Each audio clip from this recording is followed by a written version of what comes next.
Welcome to Central Australia and this DIY tour through the West MacDonnell National Park on the Red Centre Way. Begin your tour near the corner of the Stewart Highway and Larapinta Drive, the main road that heads west out of Alice Springs.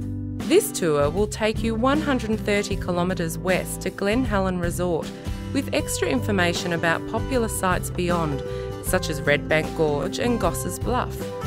The name of this road, Larapinta, is an interpretation of an Aboriginal word, Lirapinta, meaning salty river.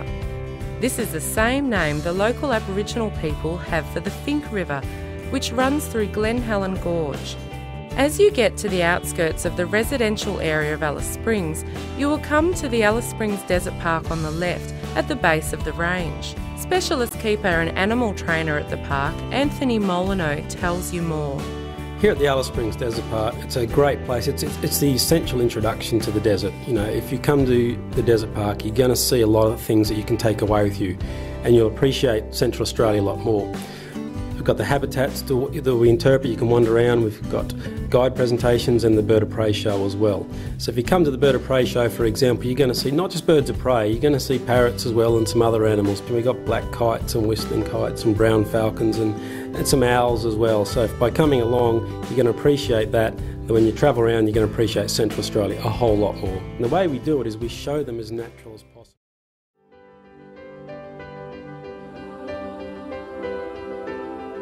The spectacular ridgeline you see on your left tells a story of billions of years of geological activity that is almost beyond human comprehension. With its dominating orange cliffs, which often glow in shades of pastel purple, the almost caterpillar-like ridge meanders for much of the drive to Glen Helen. The West MacDonnell Ranges also contain some of the highest peaks west of the Great Dividing Range on the east coast of Australia. To understand how the landscape around you formed, we must go back into the past, about 1 billion years. At this time, the middle of the Australian continent was contoured like a large basin called the Amadeus Basin. Much of the Central Australian experience for the visitor revolves around its natural features such as Uluru, Kings Canyon and the West MacDonnell Ranges. You could easily be absorbed in the call of a group of small perky zebra finches zipping in and out of the trees or diving down to a waterhole as they go about their day. Or you could hear the song of the cheeky willy wagtail.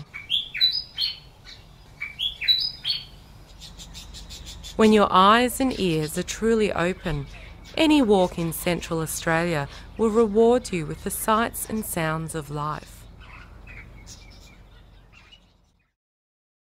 Find them in your rocky areas. So if you visit some of the gorges and you're travelling around, be it in the West Macs or out towards Uluru, you're going to see these spinifex pigeons.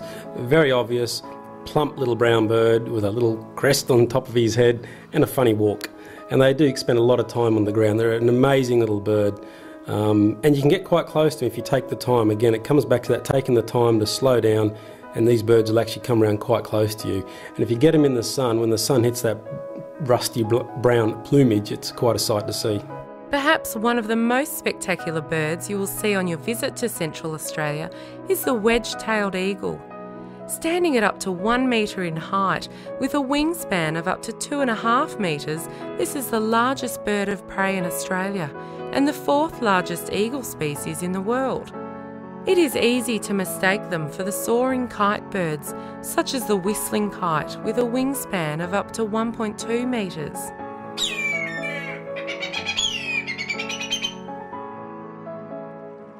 The permanent waterholes also provide a refuge for 10 species of fish and 5 species of frogs. Joachim van der Rijden, a senior reptile keeper from the Alice Springs Desert Park, tells us more. Frogs in the desert, who would have thought? Deep down under the ground, sometimes up to 2 metres, there's frogs burrowed right down there. They can sense the rain and they start digging themselves out. And in one night, they can do everything. They come up, and because of all the rain, all the termites start flying around. They eat as many termites as they can get.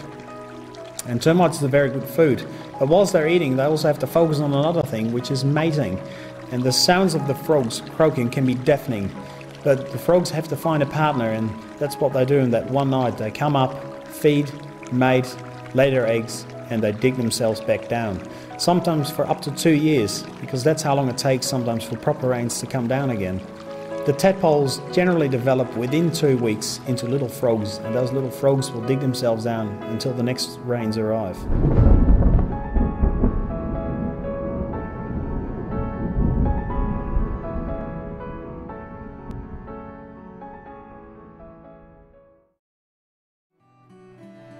After visiting Ormiston Gorge, it is only 4 kilometres to Glen Helen Gorge and Homestead, a welcome stop after a day of travelling through the National Park. Meals and snacks are available here, and there is a bar that is open for most of the day. There is nothing quite like sitting on the Homestead veranda, enjoying a cool drink and looking over the spectacular sheer cliffs of the Glen Helen Ridge. To tell you the story of Glen Helen Homestead, here is manager Colin O'Brien.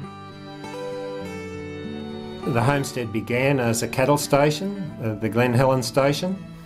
The homestead was originally built as a rough timber structure in 1905 by Fred Raggett. In 1938, Brian Bowman purchased the station and built a new homestead of... And aside from human visitors, the homestead is a drawcard for a lot of wildlife.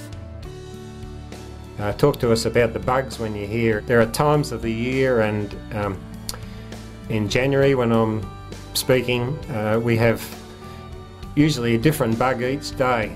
There's often a boom-bust cycle in the wildlife in an area like this. Usually it's the insects that come out first, and then the other animals come to feed on the insects.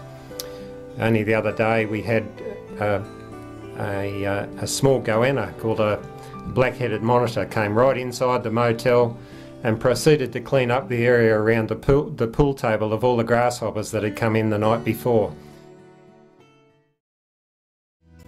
This DIY tour of the West MacDonnell Ranges ends at Glen Helen. However, I will briefly tell you about a couple of the highlights if you are travelling further on. Mavis Mel Bunker, a Western Arrernte woman and a custodian of Norilla, tells us the special dreaming story of this site. Well, the dreaming story for Norilla is about my ancestors.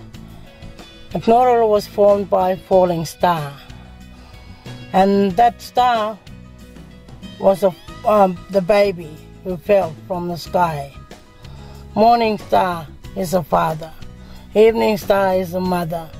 Coolaman is like a cradle for baby. So that's how the Coolaman was formed. Norilla as a cradle. We hope you have enjoyed your tour with DIY Tourguide.